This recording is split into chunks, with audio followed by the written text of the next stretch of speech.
सादर नमन आप सभी पवित्र जनों को।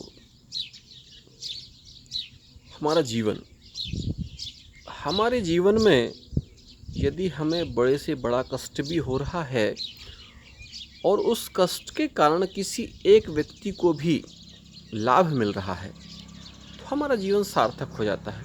हमारा जीवन हमारे अलावा किसी और के उपयोग में भी आना ही चाहिए। यही जीवन का लक्ष्य है, यही जीवन का अंतिम सत्य है। यदि हमारे जीवन से किसी को कोई लाभ नहीं मिल रहा है, यदि हमारा जीवन सिर्फ हमारे लिए उपयोगी है तो हमारा जीवन जीवन ही नहीं है, हम इसे ढो रहे हैं।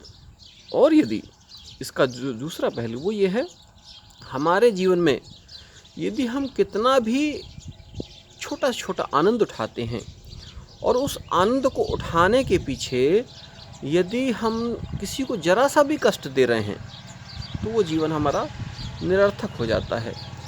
तो अब हमको निरर्थक जीवन जीना है या सार्थक जीवन जीना है, ये हमारे हाथ में तय करना है। बागडोर तो परमात्मा के हाथ में है, इसको बार बार समझ लीजिएगा, स्वीकार करिएगा।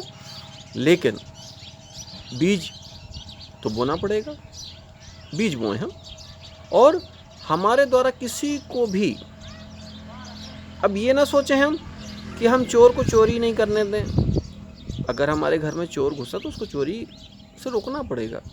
ये नहीं कि चोर घुस गया चोरी करने के लिए तो उसको भी हम आनंदित कर दें, ठीक है भैया चोरी कर लो। नहीं, कुछ चीज़ों पर आपको कॉमन सेंस जिसको बोलते हैं, अपने हृदय के अलावा जो वास्तविक आवश्यकता है उसकी भी सुननी पड़ती है।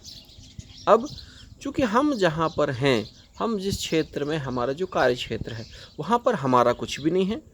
हमारे पास तो यह कि अगर चोर भी आकर चोरी करके ले जाता है तो ठीक है भैया तुम्हारे हिस्से का ले जाओ, हमारी कोई आवश्यकताएं नहीं हैं।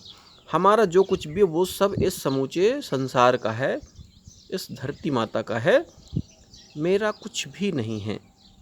अब चूँकि जब मेरा कुछ भी नहीं है तो एक भाव आता है कि जब आपका कुछ नहीं है तो फिर आप हमको संदेश क्यों दे रहे हैं। ये संदेश सिर्फ हमारे अनुभव हैं और कुछ भी नहीं है। ये आपको अगर जगा सकेंगे तो बहुत अच्छी बात है, नहीं जगा सकेंगे तो भी कोई समस्या नहीं है। चूँकि वृक्ष बढ़ता है और यदि उसकी कोई छाया नहीं ले पा रहा है तो उसको वृक्ष में कोई समस्या थोड़ी है। आप छाया नहीं ले पा रहे हैं, आपकी गलती है। फल लगे हुए हैं पेड़ में, नहीं खा पा रहे हैं, अब आपकी गलती है। आपके भाग्य में नहीं है, आपके प्रारब्ध में नहीं है, तो इसमें वृक्ष की गलती नहीं मानी जाएगी कि वृक्ष के नीचे कोई आया नहीं, वृक्ष से किसी ने छाया नहीं ली। आप छाया ले सकते हैं, आपके पास विकल्प है, आपके पास में ऑप्शन है।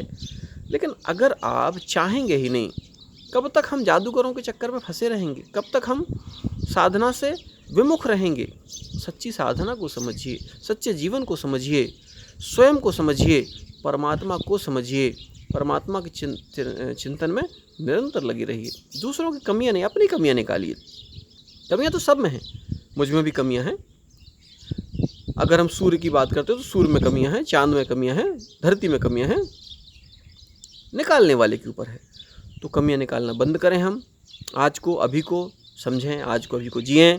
हमारे द्वारा किसी का भी अहित नहीं होना चाहिए, और अगर हमारा अहित हो रहा है कहीं किसी के द्वारा तो उसको हम थोड़ा सा एडजस्ट करें, स्वीकार करें, ठीक है चलेगा।